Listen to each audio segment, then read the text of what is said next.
প্রচন্ড গরম পড়তেছে। আর এই গরমে তো জুস হলে কেমন হয়? মন্দ হয় না। তাও যদি আবার হয় কাঁচা আমের জুস।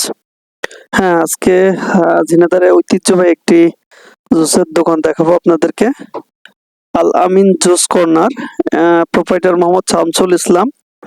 ঠিকানা হচ্ছে শিশু হাসপাতালের সামনে, কেন্দ্রীয় বাস টার্মিনাল, ঝিনাইদহ। আসলে দীর্ঘদিন ধরে এই রোডে আমার চলাফেরা। এত সুন্দর একটি জুসের দোকান রয়েছে। আজকে এখানে এক বড় ভাই ইনভাইট করছিল আমাকে বিশেষ এক কারণে। তো তার মাধ্যমে না আসলে জানতেই পারতাম না এত সুন্দর জুসের দোকান আছে।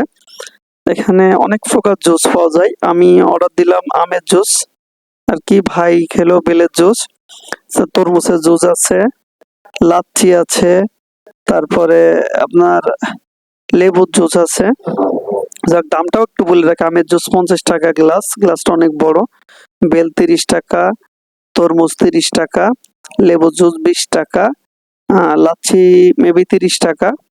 যাক, ভাইয়ের একটা কাজ দেখে আমার খুব ভালো লাগলো, সে খুব পরিষ্কার পরিচ্ছন্ন আর কি, কোনো জিনিসই অপরিষ্কার নাই তার এখানে। এবং পরিষ্কার পরিচ্ছন্ন না হলে কোনো পাত্রেও সে আর কি জুস সেল করে না। তার সাথে কথাবার্তা বলেও ভালো লাগলো। আর জুসের কোয়ালিটি কেমন অবশ্যই আপনাদেরকে খেয়ে রিভিউ জানাবো আর কি। দেখেন প্রত্যেকটা জিনিসই সে ধুয়ে নিচ্ছে এবং সরাসরি ধুয়ে নিয়ে আপনার সামনেই তৈরি করে দিচ্ছে।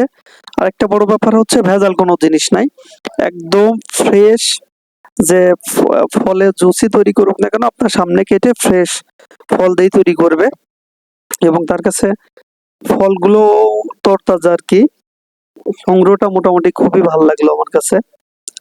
দেখেন এখানে লেবু আছে, টাটকা লেবু, পাশে আম দেখতে পাচ্ছেন। আসলে এই সময় এত বড় বড় আম অবিশ্বাস্য একটা ঘটনা। তারপরেও আমগুলো আমার খুব পছন্দ হয়েছে, খুবই আর কি ভাল লাগছে আমগুলো দেখে। গ্লাস, জুসের যে গ্লাস, শুধু সে যে পরিষ্কার পরিচ্ছন্ন তা না, তার গ্লাসে জুসগুলো দেওয়ার জন্য অভিনব কায়দা আছে, যে সাজানোর কোয়ালিটি, সেটাও আমার কাছে খুব পছন্দ হলো, ভালো লাগলো। দেখেন অলরেডি জুস রেডি হয়ে গেছে।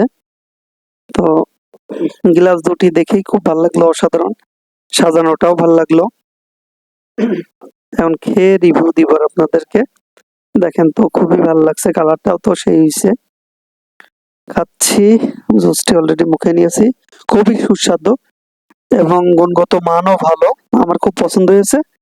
তো আপনারা চাইলেই এখানে এসে জুস খাইতে পারেন। ধন্যবাদ।